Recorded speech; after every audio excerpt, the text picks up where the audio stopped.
Oke, Assalamualaikum warahmatullahi wabarakatuh. Baik, di video kali ini saya akan menjelaskan terkait kebutuhan dasar yang lainnya begitu ya. Kalau sebelum di video-video sebelumnya mungkin terkait dengan kebutuhan dasar yang berhubungan dengan fisiologis. Jadi seperti kebutuhan dasar oksigenasi, kemudian istirahat tidur begitu ya. Nah, ada kebutuhan dasar yang secara psikologis begitu ya. Jadi terkait dengan bagaimana sensasinya, persepsinya dan kognisinya. Nah, kita akan bahas itu satu persatu. Jadi ini ada 3 subbab yang nanti akan kita jelaskan di video kali ini, yakni yang pertama konsep terkait dengan apa sih itu sensasi, apa sih itu persepsi dan kognisi, gitu ya, kenapa menjadi bagian dari kebutuhan dasar manusia.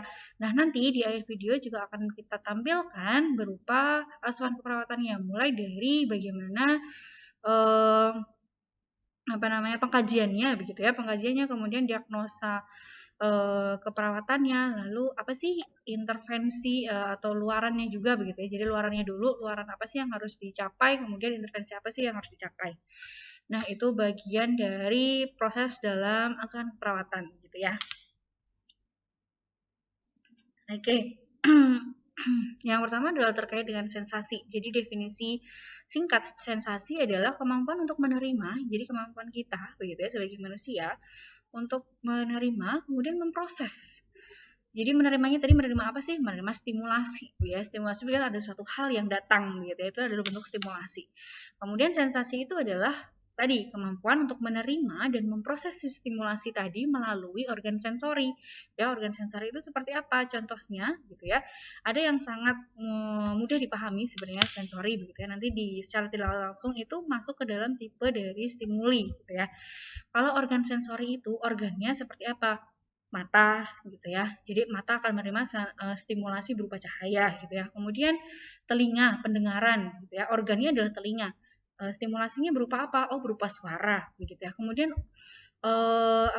hidung itu adalah organ sensori.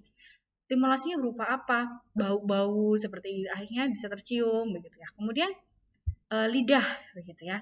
Lidah bentuknya seperti kalau ya lidah gitu ya. Bentuk stimulasinya seperti apa? Oh, ada rasa, ya misalnya rasa manis, rasa pahit, rasa kecut gitu ya. Itu adalah stimulasinya. Tapi organnya adalah lidahnya itu. Kemudian taktil. Taktil itu ya bisa ke karena adanya sentuhan gitu ya. Sentuhannya itu kemana? Organnya misalnya ke tangan, ya berarti tangan lah sebagai organ sensorinya ya. Nah, berbagai tadi yang saya contohkan gitu misalnya seperti bau, kemudian cahaya, kemudian rasa, kemudian sentuhan begitu ya. Itu adalah stimulasi dari stimulasi eksternal, artinya dari luar yang mengenai organ sensori itu. Tapi kalau internal lebih kepada kinestetik begitu ya. Jadi kesadaran tubuh kita begitu ya, dari dalam, lebih ke dari dalam, dari kinestetik dan visceral ya. Nanti teman-teman bisa itu membedakan kalau misalnya stimulasi kinestetik itu contohnya seperti apa, visceral contohnya seperti apa. Intinya adalah dia yang karena di dalam tubuh kita gitu ya, kesadaran di dalam tubuh seorang manusia gitu ya, atau pasien gitu. Tapi kalau eksternal ya stimulasinya itu muncul dari luar kemudian dirasakan di dalam tubuh kita. Oke, kemudian persepsi gitu ya. Kalau tadi definisi secara singkat terkait dengan sensori, nah sekarang adalah terkait dengan persepsi. Persepsi adalah kemampuan untuk kemampuan untuk mengorganize gitu ya, mengorganisasi gitu ya, merancang begitu ya, merancang kemudian menginterpretasikan dari stimulasi yang didapatkan. Jadi setelah tadi kita dapat stimulasi, tentu begitu ya, kalau pada orang normal itu akan langsung dipersepsikan, oh ini manis gitu ya, berarti oh ada stimulasi rasa yang dirasakan oleh organ lidah begitu kan ya, organ yang mendapatkan stimulasi adalah lidah begitu ya. Maka berarti masuk ke dalam gustatory gitu ya. Oh itu rasanya manis, oh itu rasanya pahit. Itu adalah persepsi kita, berarti kita mempersepsikan. Itu berhubungannya dengan kognitif kita, gitu ya, kalau persepsi. Jadi apa sih sensori atau stimulasi gitu ya, sensori yang kita dapat, stimulasi terkait dengan sensori yang kita dapat, lalu kita artikan, gitu ya, kita interpretasikan. Itu kan kita interpretasikan, artinya kita artikan, gitu ya, kita simpulkan, gitu. Jadi persepsi ini sebenarnya tidak hanya interpretasi, tapi mulai dari experience, rasakan begitu ya, atau dilakukan, kemudian recognize dan organize gitu ya, kemudian baru diinterpretasikan. Tapi secara mudahnya gitu ya, mungkin bisa dibahasakan gitu, persepsi adalah apa sih yang kita pikirkan terhadap stimulasi yang datang gitu. Nah, ini tadi yang saya jelaskan. Jadi persepsi itu erat kaitannya dengan kognisi, jadi dengan pola pikir kita. Bagaimana intelektual kita itu mampu gitu ya, ability to think, artinya mampu dalam berpikir, itu adalah persepsi gitu ya. Jadi persepsi erat kaitannya dengan bagaimana kognisi. Kognisi itu artinya adalah kognitif gitu ya, jadi pola pikirnya gitu, intelektualnya.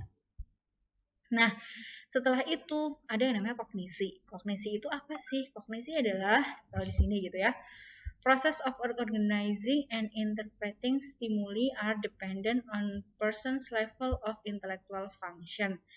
Cognition includes the element of memory, judgment, and orientation. Jadi, kognisi tadi kan di sebelumnya ya erat dikaitkan dengan persepsi. Jadi, bagaimana kita mendapatkan stimulasi dulu? Itu adalah stimulasi terhadap sensori kita. Kemudian diterima ya, itu namanya sensasi. Sensasi. Kemudian diinterpretasikan, itu namanya persepsi. Nah, tapi dalam proses kita menginterpretasikan, akhirnya kita bisa punya persepsi bahwa itu apa gitu ya, disimpulkan, itu dipengaruhi oleh kognisi. Kognisi jadi pola pikirnya, proses berpikirnya, itulah kognisi. Begitu ya. Nah, di dalam kognisi itu terdiri dari beberapa elemen terkait dengan memorinya, judgment atau penilaiannya, kemudian orientasinya itu seperti apa. Gitu ya.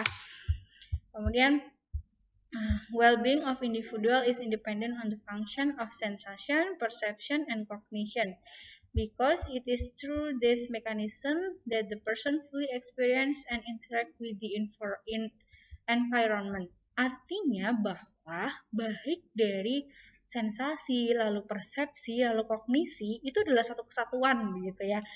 Jadi yang saling berkaitan. Jadi ada suatu mekanisme kan. Mekanismenya seperti apa ya tadi? Adanya sensasi, kemudian sensasi itu berupa stimulasi, kemudian dipersepsikan, di dalamnya erat kaitannya dengan bagaimana proses pikirnya. Nah, semuanya kan saling berkaitan gitu ya. Jadi itu adalah sebuah mekanisme yang pasti seseorang alami begitu ya ketika berinteraksi ya di lingkungannya. Jadi ketika berinteraksi di lingkungannya itu ya akan ada 3 hal itu yang dirasakan gitu ya. Nah, sensasi, perception, and cognition are neurological function. Jadi, sensasi, persepsi, dan kognisi ini kaitannya dengan fungsi neurologisnya. Begitu ya, jadi terkait dengan fungsi persarafannya.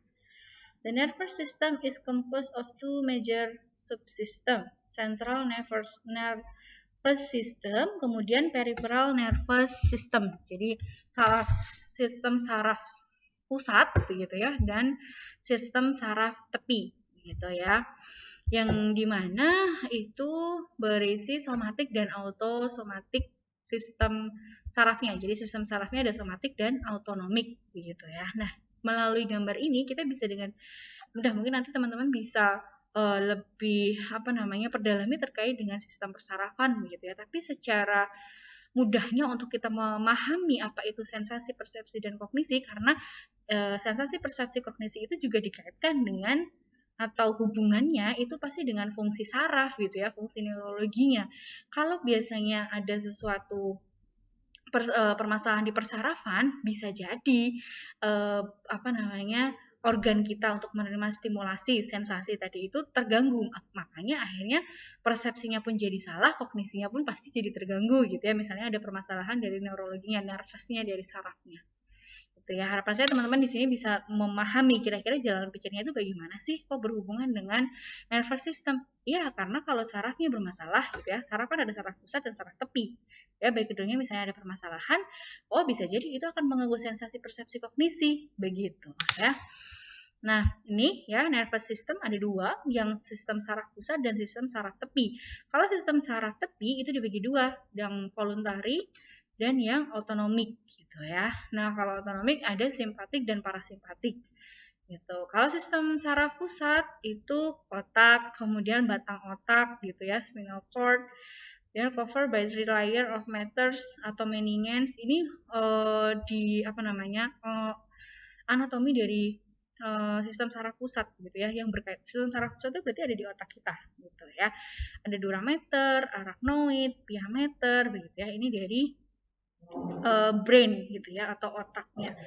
Di sini sebenarnya sudah sangat jelas, CNS atau Central Nervous System atau sistem saraf pusat itu terdiri dari otak dan batang otak, spinal cord gitu ya. Nah, kemudian itu dibungkus gitu ya, ada tiga layer, ada 3 lapis, durameter yang paling luar, kemudian arachnoid yang tengah, kemudian yang dalam adalah pia meter. Ya, itu kalau sistem saraf pusat ngomongnya berarti terkait dengan brain-nya. Ya jelas ya, kalau misalnya kita tiba-tiba tidak bisa merasakan atau tidak bisa melakukan membau gitu ya, kita tidak bisa membau wangi gitu. Oh, bisa jadi baik di central nervous systemnya maupun yang tepinya itu mungkin ada masalah begitu ya. Nah, secara dari gambar begitu ya, gambar kita bisa lihat ini gitu ya, letak-letaknya. Mungkin kalau ini kan teman-teman sudah belajar di anatomi begitu ya, terkait dengan otaknya. Ini ke brain ya. Ini semua adalah brain. Kemudian kalau spinal cord tadi ya, nah CNS itu terdiri dari brain dan spinal cord. Spinal cord tuh yang ini. Ini cerebellum gitu ya. Kemudian ini bagian-bagiannya gitu. Occipital belakang gitu ya, frontal lobe berarti lobus depan. Di sini ada fungsinya masing-masing begitu ya. Misalnya occipital lobe bagian belakang otak begitu ya. Di sini dia fungsinya untuk apa? Untuk melihat, terkait dengan visual perception. Nah, that's why tadi di awal kita sudah bahas kalau misalnya sensasinya itu ada masalah, misalnya sensasinya yang berupa visual, organnya kan mata gitu ya. Dia ada masalah, bisa jadi bagian otaknya yang occipital lobe, lobus belakang, occipital itu ada masalah sehingga akhirnya penglihatannya menjadi ada permasalahan gitu ya. Nah, atau contohnya lagi di bagian sini gitu ya, wernickel area di bagian sini, otak yang sini, yang hijau ini. Nah, ini dia tugasnya adalah terkait dengan auditori. Oh, kalau misalnya kita dapat stimulasi pendengaran begitu ya, tapi kita tidak bisa mempersepsikan atau kita bahkan tidak bisa mendengar. Oh, bisa jadi ada permasalahan di bagian brain-nya. Gitu. Atau yang lainnya lagi, motor speech ini ya, atau yang ini. Nah, ini untuk hearing, memory, speech perception, itu di bagian temporal lobe yang samping gitu ya. Kalau habis kita terkena trauma, misalnya terkena benturan, kemudian mengenai kepala, kemudian nanti jadi merusak bagian brainnya, bagian otaknya, ngenainnya ke bagian temporal atau yang samping, ngelalah itu bagian temporal gitu ya. Maka bisa jadi terus terkait dengan pendengaran gitu ya, organ telinga, oh ini jadi terganggu, persepsinya jadi terganggu gitu. Itu jadi beberapa contoh kasus-kasus atau ya problem gitu ya, problem yang terkait dengan sensasi, persepsi dan kognisi. Jadi munculnya dari situ. Gitu ya. Jadi pertamanya persepsi dulu, dia stimulasi dulu gitu ya. Sensasinya dulu, kemudian baru dipersepsikan. Nah, persepsi itu melalui proses pikir. Jadi tadi ya di awal sudah kita sebut bahwa itu akan saling berkaitan antara sensasi, persepsi dan kognisi. Ya, dan yang lainnya itu yang saya contohkan beberapa saja gitu ya. Misalnya frontal lobe di bagian depan dia terkait dengan higher intellectual function, fungsi terkait dengan intelektualnya, speech-nya, berbicaranya gitu ya, dan yang lainnya.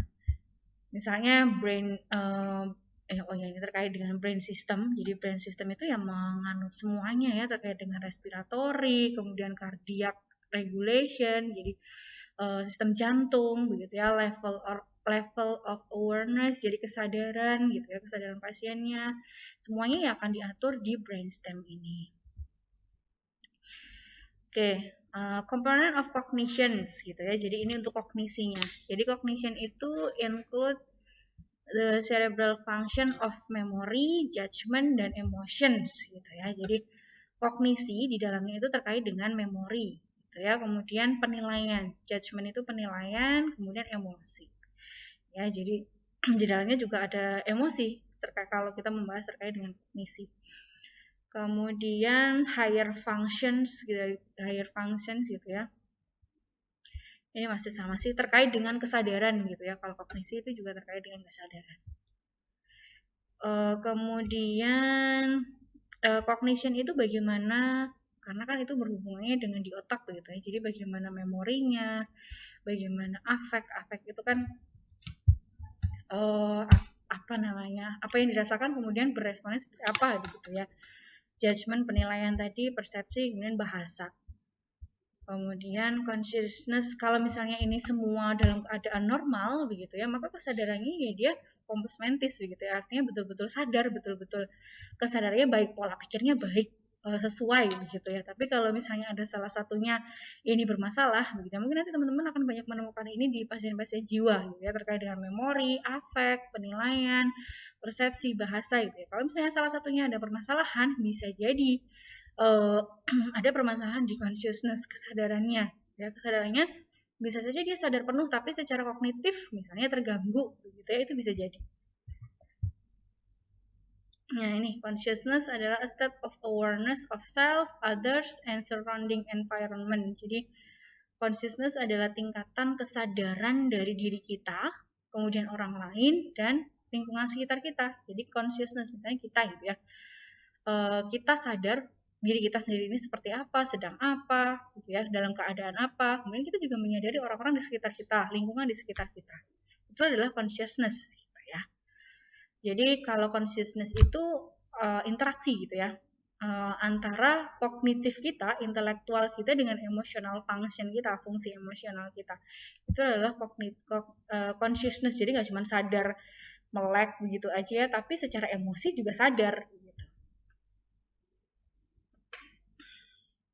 Kemudian nanti kita akan kenal dengan arousal, the degree of arousal, component linked closely to appearance or wakefulness and alertness is indicated by a person's general response and reaction to the environment. Arousal itu artinya betul wakefulness gitu ya, betul sadar, kemudian intinya sadar betul begitu ya, sadar betul dan apa sih, alertness itu apa namanya, ya disadari begitu ya, bisa disadari begitu ya. Kemudian ini mengindikasikan respon umum seseorang dan reaksinya terhadap lingkungannya. Ya, arousal itu kesadaran kita gitu ya, kesadaran kita, betul-betul kita pahami kesadaran kita, di mana itu mengindikasikan respon kita secara umum, kemudian bagaimana reaksi kita terhadap lingkungan. Itu adalah arousal. Kemudian ada awareness. Awareness itu ya kesadaran gitu ya, kapasitas untuk menerima sensory impressions-nya, kemudian bereaksi melalui pola pikir dan tindakannya. Nah, kemudian ada memori ya di kognitif tadi. Selain yang tadi sudah dijelaskan, ada juga memori. Jadi proses pikir kita juga terkaitan dengan memori. Nah, memori ini kita bagi menjadi tiga tipe memori ya. Immediate, recent, dan remote. Immediate memory itu kita baca ya, memory is the retention of information for a specified and usual short period of time. Jadi immediate itu memori jangka pendek, gampangannya begitu ya.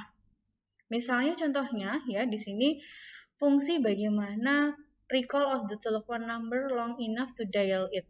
Jadi misalnya kita mau nelpon teman kita begitu ya, kita menghafal atau membaca gitu ya, membaca nomornya, kemudian kita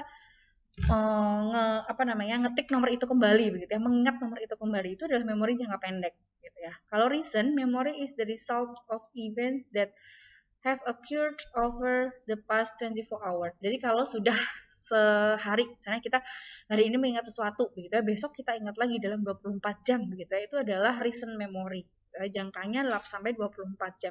Tapi kalau yang short itu baru beberapa periode waktu. Misalnya dia baru saja gitu ya, baru 5 menit yang lalu, baru 2 menit yang lalu, itu adalah immediate. Kemudian kalau yang remote itu adalah yang jangkanya panjang begitu ya. Jadi misalnya memori kita terhadap masa kecil kita gitu, itu masuk ke dalam remote, yang memori jangka panjang. Nah, itu bagian dari kognitif ya. Kognitif jadi kemampuan kita terhadap mengingat sesuatu, baik yang jangka pendek, jangka menengah 24 jam ataupun jangka lalu, jangka panjang begitu ya. Afek ya tadi yang saya bahas begitu ya, afek merupakan bagian dari kognitif juga. Afek bisa diartikan dengan mudah dan gampang sebagai mood atau feeling gitu ya, important component of cognition. Jadi komponen yang penting dari kognitif eh, apa namanya, in that variations of mood can influence one thinking ability. Jadi moodnya itu bisa mempengaruhi kemampuan seseorang untuk berpikir gitu ya. Jadi affect ini mood atau feeling, di mana ini merupakan komponen penting dari kognitif yang dia itu bisa menginfluence atau mempengaruhi kemampuan seseorang dalam berpikir. Contohnya untuk mempermudah affect, depression may affect the client concentrations and attentions. Jadi contohnya kalau ada depresi, seseorang itu pasti akan konsentrasinya dan perhatiannya itu pasti akan terganggu gitu ya. Misalnya sedang ada masalah, bahkan sudah mengalami kecemasan sampai dengan depresi ya, sudah cemas, akhirnya stres, akhirnya sampai pada tahap depresi gitu ya. Itu pasti akan mengganggu konsentrasi dan attention ya. Konsentrasi attention itu perhatian ya. Also, anxiety narrows the perceptual field and interferes with the ability to concentrate by decreasing attention span. Jadi kalau misalnya karena anxiety, karena kecemasan begitu ya, perhatian kita itu jadi menurun begitu ya. Artinya kita dalam memperhatikan sesuatu itu jadi menurun. Biasanya kita bisa fully attention gitu ya, give attention itu betul-betul yang betul-betul kita memperhatikan secara total, tapi karena adanya kecemasan akhirnya kan kita tidak bisa memperhatikan secara total begitu ya. Judgment atau penilaian adalah ability to compare or evaluate alternatives to life situations and arrive at an appropriate course of actions. Is closely related to reality testing and depend on effective cognitive functions. Jadi judgment itu ya penilaian ya, kemampuan untuk membandingkan, kemudian mengevaluasi begitu ya. Kalau kita melakukan penilaian kan kita bandingkan, kita evaluasi gitu ya. Apanya begitu ya, situasi kehidupan ini gitu ya, terhadap apa namanya, tindakan-tindakan di dalam kehidupan ini. Kemudian judgment atau penilaian ini itu erat kaitannya dengan testing and depend on effective cognitive function. Jadi erat kaitannya itu dikaitkan atau depend on itu tergantung gitu ya, tergantung pada fungsi kognitif, keefektifan fungsi kognitif. Jadi kalau proses pikir kita baik, kalau tingkatan kognitif kita baik, tentu kita bisa memberikan judgement, tentu kita bisa melakukan penilaian yang baik juga gitu ya. Jadi kan kaitannya erat. Kalau kognitifnya fungsi kognitifnya berjalan dengan baik, kita bisa melakukan judgement dengan baik gitu ya. Cognitive perception are considered in the context of the individual awareness of reality ya. Nah, tapi kalau ada misperception gitu ya, jadi misperception kalau misalnya ada salah persepsi gitu ya, salah persepsi kemudian kognitifnya terganggu, bisa jadi muncul suatu permasalahan yang sering dikenal adalah ilusi dan halusinasi gitu ya. Ilusi adalah inaccurate perception or misinterpretation of sensory stimuli gitu ya. Jadi kalau misalnya ada stimulus gitu ya, kita salah mempersepsikan. Kita persepsinya itu baik misinterpretation, salah menginterpretasikan, atau inaccurate, berarti tidak akurat persepsinya, itu masuk ke dalam ilusi gitu ya. Misalnya ada suatu stimulasi berupa suara begitu ya, tapi kita salah menginterpretasikan atau inakurat menginterpretasikan suaranya misalnya gitu ya, karena proses kognitif kita yang bermasalah. Nah, itu disebut dengan ilusi, biasanya pada pasien-pasien jiwa gitu ya misalnya, terus padahal sebenarnya tidak mendengarkan apa-apa gitu. Akhirnya jadi kalau itu bagian dari halusinasi gitu ya. Kalau ilusi itu tidak sampai ke situ ya, kalau ilusi hanya dia misinterpretation, jadi salah interpretasi.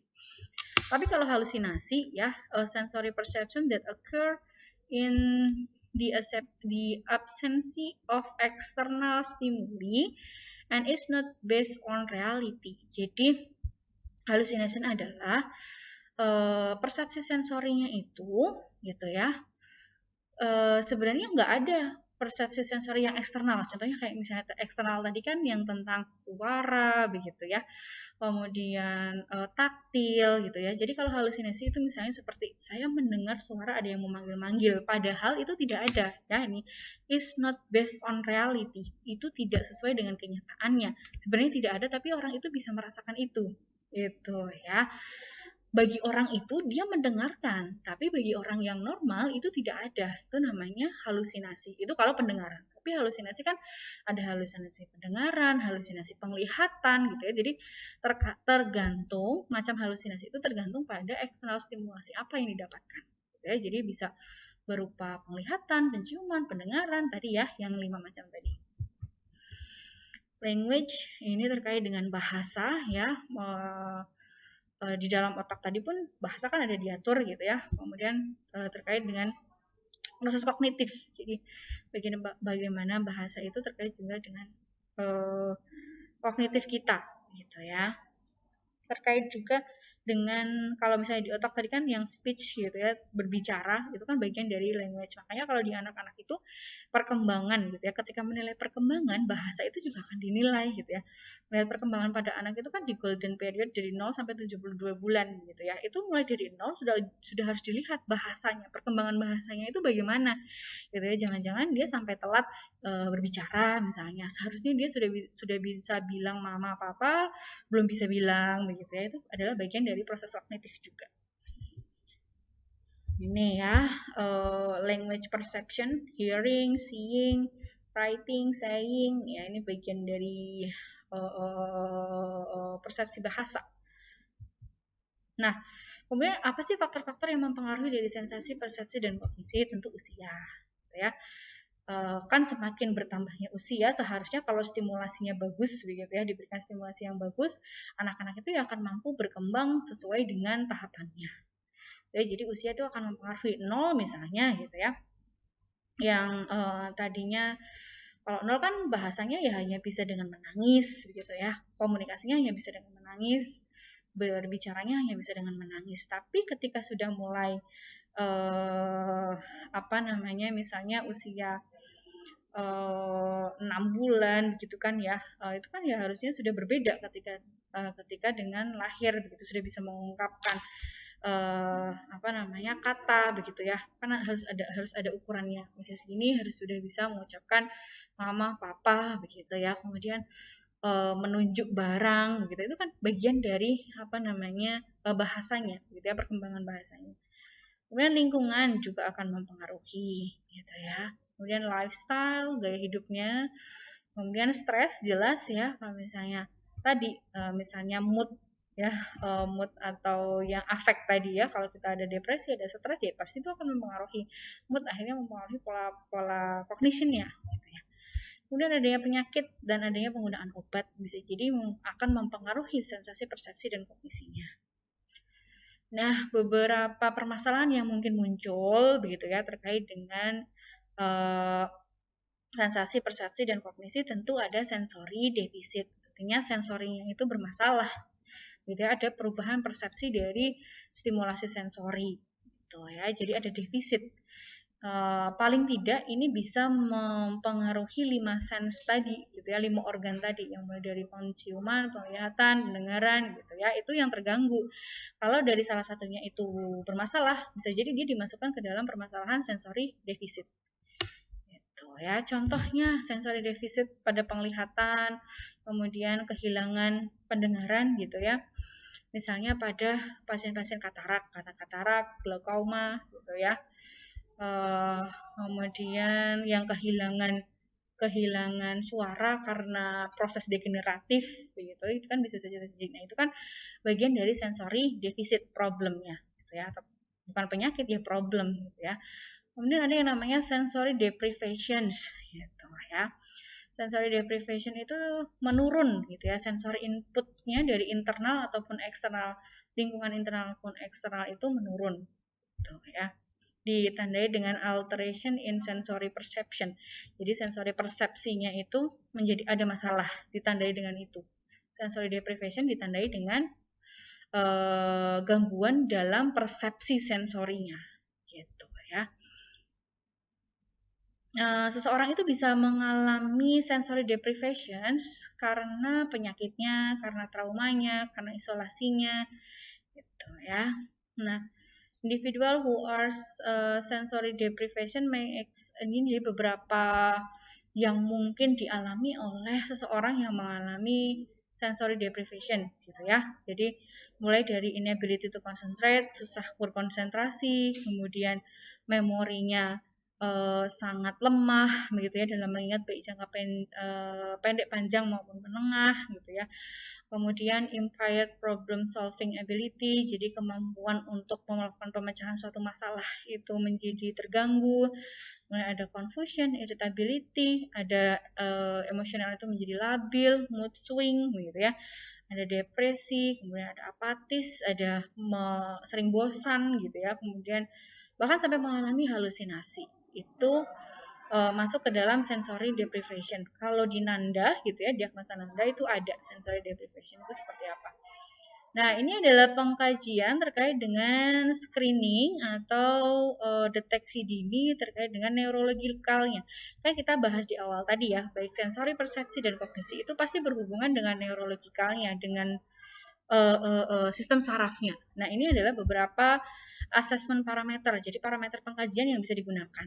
Gitu ya. Ini adalah contoh assessment skill-nya, keterampilannya seperti apa, ini adalah komponennya. Misalnya, untuk melihat mental status, level of consciousness, kan consciousness tadi masuk ke dalam bagian kognitif ya. Maka untuk mengakses atau untuk mengkaji tingkat kesadaran, apa sih yang harus dikaji? Oh, pakai GCS, Glasgow Coma Scale gitu ya.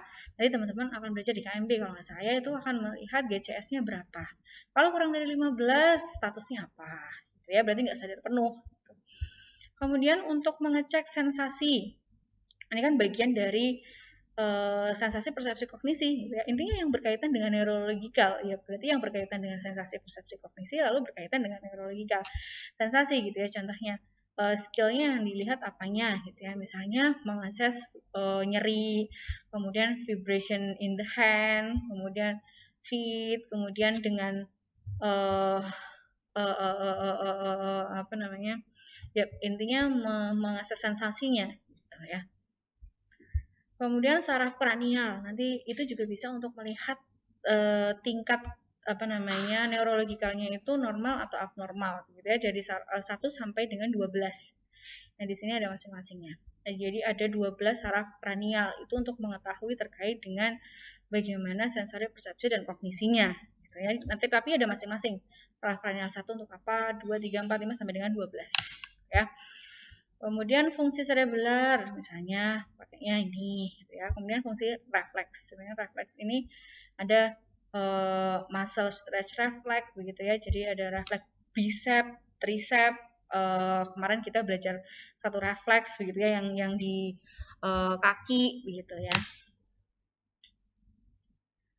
Nah, ini sensasi yang diakses, jadi tergantung pada apa gitu kan. Kita kenal tadi ada 5 gitu ya. Bagaimana sih mengkaji visual ini, misalnya ada blur vision, penglihatannya blur, penglihatannya double, atau ada titik yang betul-betul gelap gitu ya. Dan yang lainnya, auditory misalnya presence of hearing problem, artinya tiba-tiba tidak bisa mendengar gitu ya. Gustatory yang merasakan gitu ya, change ability to taste, misalnya harusnya manis tapi kok rasanya nggak manis, nggak ada rasa apa-apa, hambar begitu ya, padahal secara normal harusnya rasanya manis misalnya ya. Kemudian change in appetite itu bisa jadi permasalahan di gustatorinya, jadi nafsu makan gitu ya, itu akan dipengaruhi. Kemudian olfactory, penciuman, jadi nggak bisa mencium ya, tanda satu tanda dari COVID ini begitu ya, kan bisa kehilangan indera penciuman begitu ya. Nah, itu berarti ada permasalahan di olfaktorinya, ada permasalahan di sensasinya gitu ya. Taktil, difficulty in feeling temperature, harusnya panas tapi kita ketika megang nggak panas sama sekali gitu ya, atau mati rasa gitu intinya tangannya gitu. Misalnya biasanya itu pada apa namanya, orang-orang yang mungkin yang bekerjanya itu di tempat yang dingin sekali gitu ya, yang harus ada di dalam ruangan es, itu kan ada ya orang-orang yang memang bekerjanya di situ gitu. Itu bisa jadi ada permasalahan di situnya. numbness gitu ya. Jadi ini. Jadi di ekstremitas baik di tangan maupun di kaki. Jadi tangan dan kakinya mati rasa karena dia bekerjanya misalnya harus didingin terus, pegang dingin terus, lama-lama bisa jadi mati rasa gitu. Itu bisa jadi. Ini beberapa contoh pertanyaan yang terkait dengan riwayat kesehatan untuk mengkaji sensasi, persepsi, dan kognisi gitu ya. Contohnya, apakah kamu mengalami kesulitan dalam melihat suatu objek baik yang dekat maupun jauh gitu ya. Berarti untuk pertanyaan ini untuk sensasi penglihatan gitu ya. Apakah kamu biasanya menggunakan kacamata gitu misalnya atau yang lainnya gitu ya. Atau ini, apakah kamu ada perubahan pendengaran selama ini gitu? Apakah kamu biasanya menggunakan alat bantu pendengaran gitu ya? Ini beberapa contoh-contoh yang bisa ditanyakan kepada pasien untuk mengetahui riwayat kesehatannya itu seperti apa terkait dengan sensasi, persepsi, dan kognisi ya. Disturbed sensory perception ini kalau di Nanda sih tergantung ya. Jadi kalau di Nanda itu kan dari apa namanya internasional. Jadi kalau bahasa Inggrisnya bahasa aslinya adalah disturbed sensory perception gitu ya. Kerusakan persepsi sensori. Nanti tinggal di apa namanya dibedakan yang rusak apanya, visualnya, auditorinya, kinestetiknya, gustatory, taktil atau olfaktori ya. Nah, kemudian itu tadi kan beberapa assessment gitu ya. Jadi beberapa pengkajian-pengkajian fokus apa sih yang untuk mengkaji sensasi, persepsi, dan kognisi. Lalu masuklah ke dalam diagnosa keperawatan gitu ya. Jadi diagnosa keperawatannya memang sebenarnya tidak terlalu jauh dari Nanda maupun SDKI ini gitu ya. Nah, kalau di SDKI teman-teman bisa buka dari kategori psikologis yang terkait dengan sensasi, persepsi, kognisi ya, saya munculkan di sini. Jadi masuk ke kategori psikologis, kemudian subkategori integritas ego, diagnosanya adalah gangguan persepsi sensori gitu ya, sama kayak di Nanda juga kan tadi gitu ya. Nah, nanti tugas dari teman-teman adalah merumuskan apa luaran dan apa intervensi dari diagnosa ini. Ya, jadi nanti silakan dibuka di buku SLKI dan buku Psiki. Membuka buku SLKI gimana? Dari depan dulu, tautan terhadap SDKI. Dibuka dulu gangguan persepsi sensori di bukunya SLKI, di bukunya luaran gitu ya. Nah, pada saat membuka, dibuka dulu bagian belakang, ambil satu labelnya apa, kemudian baru di bagian depannya gitu ya. Ketemu satu label, cari label itu ada di halaman berapa, dibuka. Itu adalah bagian kriteria hasilnya. Jadi kalau ngomongin tentang luaran itu akan ada dua yang ditanyakan, labelnya lalu kriteria hasilnya apa. Nanti berdasarkan skornya berapa sampai berapa. Gitu ya. Kemudian Psiki adalah intervensi, sama juga cara membukanya. Ambil buku intervensi Psiki, kemudian buka bagian depan yang bagian tautan dengan SDKI. Biasanya nanti ketemu apa, ambil labelnya yang ditandain tebal, kemudian baru dicari aktivitasnya di bagian buku depan. Gitu ya. Ini adalah nursing, ini contoh nursing interventions gitu ya, kalau diambil dari kalau ini secara umum gitu ya, tidak ambil dari NIK begitu ya. Nah, kemudian diagnosa lain yang mungkin muncul begitu ya, ada kategori fisiologi, subkategori neurosensori. Diagnosanya ada beberapa yang bisa diambil, gangguan memori ya. Kan tadi masuk ya, memori itu bagian dari kognitif. Maka itu kalau misalnya itu terganggu gitu ya, dari asesmen kita mengarah ke gangguan memori, bisa kita ambil diagnosa gangguan memori. Konfusi akut, konfusi kronis ataupun resiko konfusi akut. Nanti tinggal dibaca definisinya, tinggal dibaca tanda mayor minornya gitu ya, apa namanya, data subjektif atau objektif yang mayor dan minornya gitu ya, terutama yang mayor kalau ada 80% sampai 100% itu bisa kita angkat sebagai diagnosa. Nah, sama tugas teman-teman adalah mendefinisikan luaran dan psiki, luaran dan intervensi dari masing-masing diagnosa ini. Gitu ya teman-teman. Oke, kalau ada pertanyaan kemudian masih bingung bagaimana membuka buku 3S, bisa setelah ini kita buka bersama-sama ataupun bisa ditanyakan melalui Learning Management System atau LMS. Mungkin begitu kiranya di video kali ini yang bisa saya sampaikan. Semoga bermanfaat untuk teman-teman. Terima kasih. Wassalamualaikum warahmatullahi wabarakatuh.